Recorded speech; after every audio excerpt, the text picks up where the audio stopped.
Hi friends, Tulasiraju cookings and blogs ఎలా ఉన్నారు మీరు? నేనైతే బాగున్నాను. నాకు కోల్డ్ కాఫ్, గొంతంతా మంట, ముక్కంతా పట్టేసి ముక్కులోంచి వాటర్ కారిపోతూ ఉన్నది. అసలు చాలా నీరసంగా ఉంది. కానీ ఇంక తప్పదు కదా. కానీ వండానంతే, నేనేం సర్దలేదు. వాళ్ళే పెట్టుకుని తిన్నారు, వాళ్ళే సర్దుకున్నారు అంతే. ఇంకా అలా చేసేసాను. ఏమీ లేదు. నైట్ రసం పెట్టాను, రసం ఉన్నది. ఆ రసమును పొటాటో ఫ్రై చేస్తున్నాను అనమాట. పొటాటో ఫ్రై చేసేస్తే, అయినా ఈరోజు ఫాస్టింగ్ కదా, ఇంకా నాకు నీరసంగా ఉందని నేను ఫాస్టింగ్ లేను. మా అబ్బాయి ఒక్కడే ఉన్నాడు, మా అమ్మాయి కూడా లేదు. మా వాడు ఏంటంటే ఇడ్లీ పట్టుకెళ్ళిపోయాడు 4కి తింటానని. మా అమ్మాయి అయితే ఇడ్లీ తినేసి పుట్నాల పప్పు చట్నీ చేశాను, పొటాటో ఫ్రై చేశాను. ఇంకా ఇడ్లీ తినేసి రైస్ తీసుకెళ్ళిపోతాను అన్నది. ఇంకా అలా తప్పదు కదా. ఇంకా ఎంత బాగున్నా బాగోపోయినా ఆడవాళ్ళకి ఇంట్లో చేయవలసిన పనులు ఉంటాయి కదా, తప్పదు. ఇంకా అలా చేశాను. చాలా కోల్డ్ కాఫ్ ఉంది. అలా వాటర్ కారిపోతూనే ఉంది. తల అంతా బరువు, ఏం తోచట్లేదు. అలాగే కొంచెం పని ఉన్నది, మిషన్లో బట్టలు వేసాను. ఇటు వంట అయిపోయాక బట్టలు ఆరబెట్టేసి పడుకోవాలి. అంత నీరసంగా ఉంది. పడుకోవాలన్నా కూడా నిద్ర రావట్లేదు. ఏదో రకమైన అనీజీనెస్ అన్నమాట. ఈరోజు సిల్వర్ షాప్ ఓపెనింగ్ కదా, వెళ్దాం అనుకున్నాను. వెళ్తాము, సాయంత్రం వెళ్తాము. మా పిల్లలు వచ్చాక ఆఫ్టర్నూన్ బాగుంటే వెళ్తాము, లేకపోతే రేపు అయితే వెళ్తాము. ఎందుకంటే మా అబ్బాయికి సాటర్డే ఆఫీస్ సెలవు కదా. ఈరోజు బాగుంటే ఈవినింగ్ వెళ్తాము, లేదంటే రేపు సాటర్డే మా అబ్బాయికి ఆఫీస్ సెలవు కాబట్టి రేపు వెళ్తాం. మీకు అప్డేట్ ఇస్తానులేండి. వెళ్తే నేను ఏం స్కీమ్ కట్టాను, అసలు ఏంటి అక్కడ అన్నీ నేను మీకు అప్డేట్ ఇస్తాను. నిన్న సబ్స్క్రైబర్స్ రావట్లేదు, నాకు ఇంట్రెస్ట్ ఉండట్లేదు.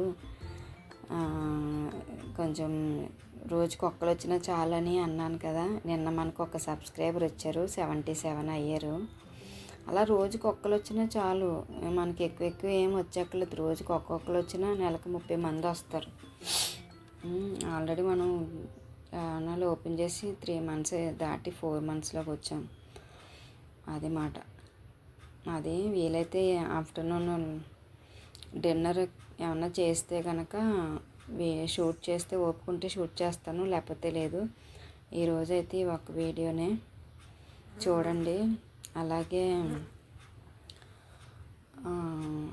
సారీస్ కొత్త సారీస్ వచ్చినాయి అన్నాను కదా జేఆర్యూ కలెక్షన్స్లో.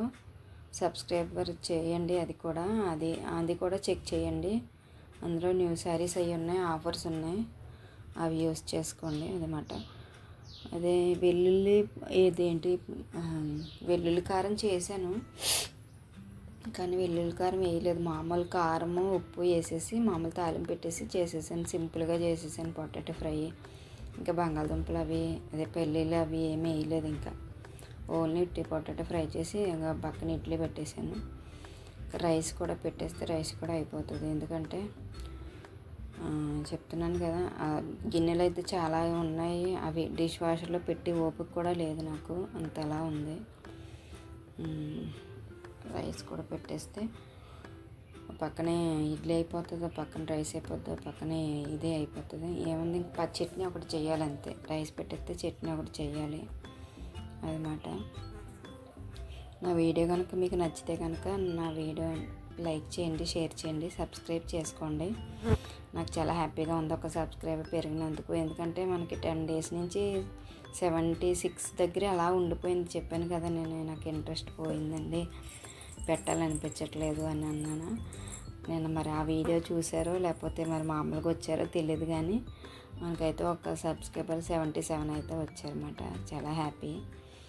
ఒక్కరు వచ్చినా చాలు మనకి రోజుకి. అదే పచ్చిమిరపకాయలు, అల్లం ముక్క, వెల్లుల్లిపాయలు మగ్గిపెట్టేసి పుట్నాల పప్పు వేసేస్తాను. బాగుంటుంది చట్నీ, చాలా బాగుంటుంది. తాలింపు వేసుకోవాలి, కరివేపాకు ఆవాలు వేసి. కరివేపాకు లేదు మా ఇంట్లో, ఆవాలు వేసి ఉట్టు తాలింపు అయితే వేస్తాను. తాలింపు వేస్తేనే బాగుంటుంది ఈ చట్నీ, వేయకపోతే బాగోదు. పుట్నాల పప్పు మొన్న పులిహోరకి పల్లీలు వేపాను కదా, అవి కొన్ని ఉన్నాయి, అవి కూడా వేసేస్తాను. అవి అలా ఉన్నాయి, కొన్ని ఉన్న వేస్ట్ అయిపోతాయి కదా, అవి ఉన్నాయి, అవి కూడా వేసేస్తే చట్నీ అయితే బాగుంటుంది.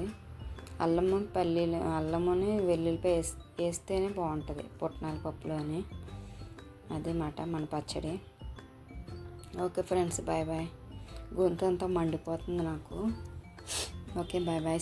See you next video. Music పెడతాను, ఇక్కడి నుంచి చూడండి. వీడియో అయితే చివరి వరకు చూసి లైక్ చేయండి.